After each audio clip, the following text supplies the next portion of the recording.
Hello and welcome back to Guitars and Music Tech. Today we're going to talk about scale length. What is a scale length? Well, when you play a guitar, the distance between the nut and the bridge is the scale length of your guitar. And to measure it, you take a meter, go to the nut, go all the way to the 12th fret, and measure that, multiply by 2. This way you avoid having the error of, if you go all the way to the bridge and the bridge is slanted and a little bit to compensate for the intonation, so you won't know which one to measure, the E flat, the E treble or the E bass. So the better way is to measure from the nut all the way to the 12th fret and multiply by 2, and you'll get exactly what scale length is your guitar. Whatever guitar, acoustic, classical, you would know. But in general, there's two famous scale lengths, which one is the Gibson Les Paul, which is 24.75, and the Fender Stratocaster, which is 25.5, a little bit longer. And this will, as we will see, makes a huge difference in playability, technique, and also sound. So we will discuss this today. Now that you understand what's the scale length, unfortunately, when I was starting out, nobody told me. I have to discover this all by myself.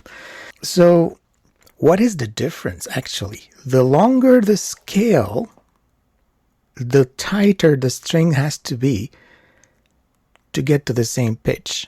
That means on the Fender Strat, the strings has to be a little bit tighter to get to the same pitch that you would do on the Gibson Les Paul. And that makes the Gibson Les Paul kind of maybe a little easier because there's less tension on it. I personally don't feel that it's a little bit easier. I'll explain it to you a little bit later. So if you wanted to experiment, let's say you don't have a Gibson, you just have one guitar and you want to know really what is the difference between scales. Well, take your regular guitar and tune it to pitch. Play it. Measure that scale and you'll know what scale length is that. Then put a capo on the first fret. Put a capo. But before you do that, pitch down a half a step, because that's what you're doing. When you put a capo, you go up a half step. So to have the same guitar with two different scale lengths, you just pitch down half a step to E flat, put the capo on the first fret, and then play it. See, what are we talking about here? It makes it easier? Of course, the fret distances, as you will notice, will be shorter. That's exactly what happens when you have a shorter scale length. The distances between the frets becomes smaller. So if you have a small hand, maybe that's better for you, because then you won't have to stretch as much. So this is an experiment you can do yourself to figure out for yourself, does the tension really increases when it's longer, and when you shorten it up, does it makes it easier to play?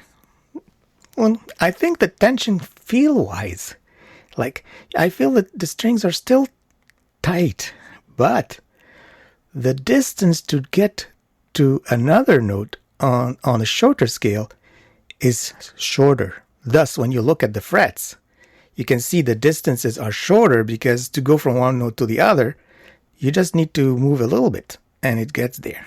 And this is the secret for what is going on for people playing Les Pauls.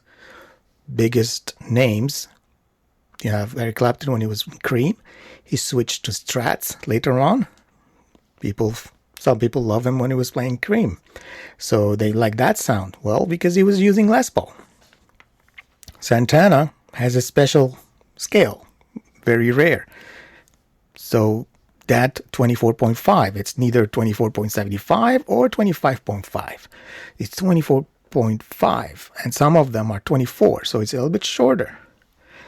So another example that you will really hear it, go listen to B.B. King. B.B. King is playing a Gibson. It's not a Les Paul, it's a Gibson. And it's also a short scale. And he does what is famous for is the butterfly tremolo. That means he puts his finger and he vibrates his hand and it gets a special kind of tremolo that is very famous for B.B. King. A lot of blues needs a lot of bending. You bend a lot when you're playing the blues. So if you want to bend a lot on a shorter scale like a Gibson, you will have to bend a little bit to get to the same pitch. That otherwise on a Strat, you'll have to bend a little bit more to get to the same pitch. So if you're doing vibrato, pulling the string up and down with your finger, like Clapton would do, or B.B. King would do, or Santana would do, on shorter scale length, you won't have to go too far to get to the same pitch. Thus, you can do it faster. Thus, you sound different. And on top of that, not only you would sound different because your technique and your style is different, but on longer scale, there is more bass. It's a little bit more bassy sound. And shorter scale is a much more mid-rangey sound. So listen to the examples. You got Angus Young of AC/DC. He's playing a Les Paul. He's not playing a Gibson SG, sorry. He's fantastic. Look at his solos. It's full of emotions, and vibrato is so specific and tight. I love that. So scale lengths make a big, huge difference, specifically when you're doing tremolos, and that's what I found. You don't hear people talking about that much, but I don't know why. For me, it's a huge difference between playing a shorter scale and a longer scale because I depend on doing bends all the time. So if you bend the strings, get yourself a shorter scale guitar. One thing I need to mention is be careful if your guitar has a tremolo system. That means you have springs on the back of the guitar and a tremolo arm, and it's floating. Floating tremolo systems give the impression that the string tension is lower, because when you pull or you bend your strings, the whole thing goes with you, so it feels more mushy, and you feel like, oh, this guitar is easier to play. But for you to get to the same pitch, you really have to go a little longer distance either. But maybe because the feeling that it's not as tight, you don't mind it to go the distance to get to the pitch. But that will change your technique. Sometimes it's good for some people, especially if you have high frets on your guitar and you have strong hands and you're pushing down on them. And basically on a Gibson, that will detune right away. Detune because the slightest movement of strings on a shorter scale will equal a pitch change. So on longer scales like a Strat, that won't be very obvious. You can still kind of get away with it. But when you move on to a Gibson, the smallest move you do is going to result in a pitch change, and that can be detuned. Your guitar will be detuned just because you're pushing harder, and when you push harder on the strings, you have high frets, you're detuning your guitar automatically. So be careful about this. I just wanted to mention this fact that tremolo systems do change the feeling of the tension of the strings sometimes. And the fact that you have strong hands, and some people sounds that the Gibson is detuned. It's not the Gibson that is detuned. You are detuning it with your hand when you push too hard.